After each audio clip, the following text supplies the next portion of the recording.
Hey guys, today we're looking at Ripper Spectres in Venori for a duo of EK and Paladin.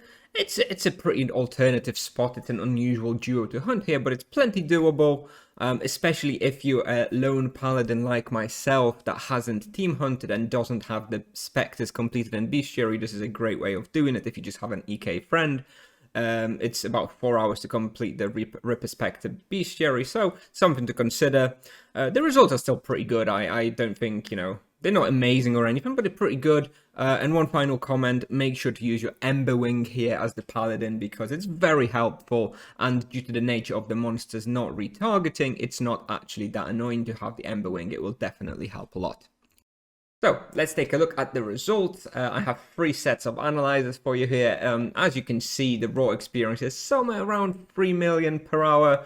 If we average those out, which is about 4.5 million on 150, and the profit is somewhere around 400k per hour each. So definitely going to pay for your imbuements and also leave you a tidy profit.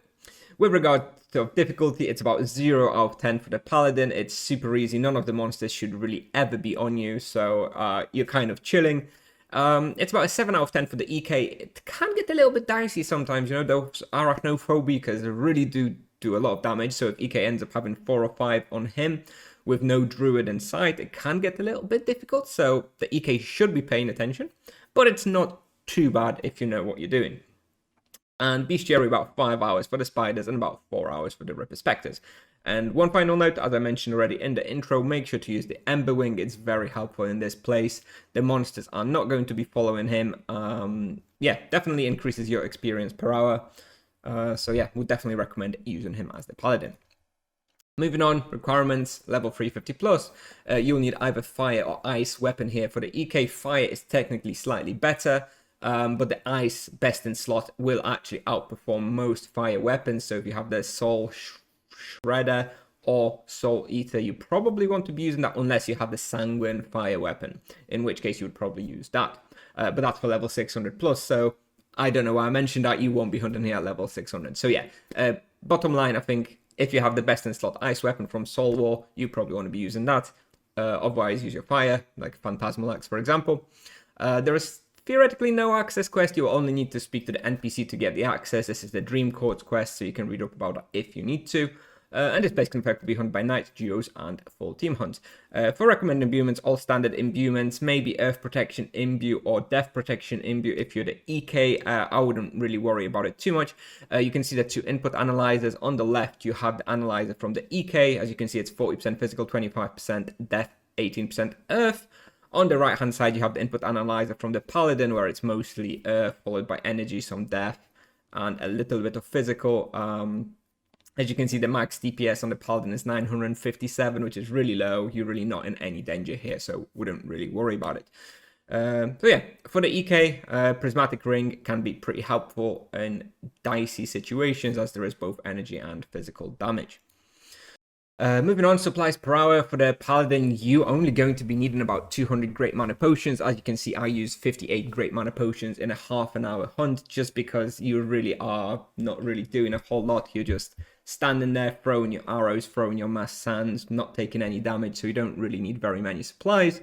You'll need about 600 Great Fireballs, 1300 arrows. For the EK, you will probably need about 150 Supremes and about 2000 Strong Mana Potions.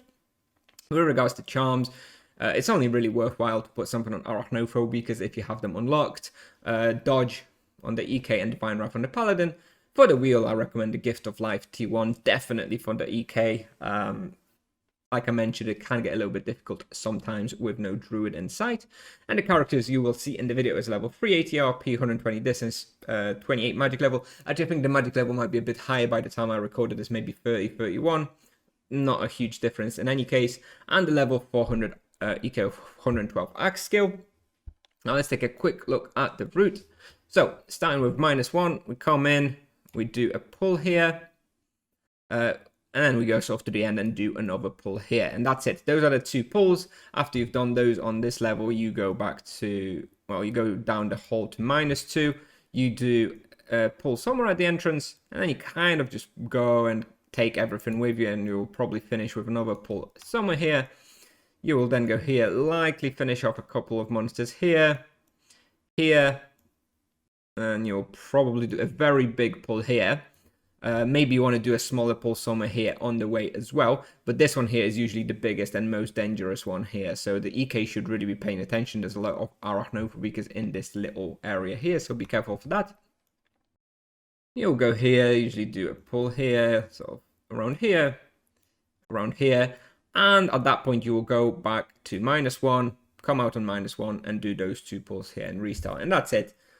Pretty basic loop, pretty fun place, decent profit, average experience. So yeah, that's what I have for you today, guys. I'm just going to do a quick shout out for my YouTube members, so thank you very much, guys, for all your support, and then I'll play you the rest of the video.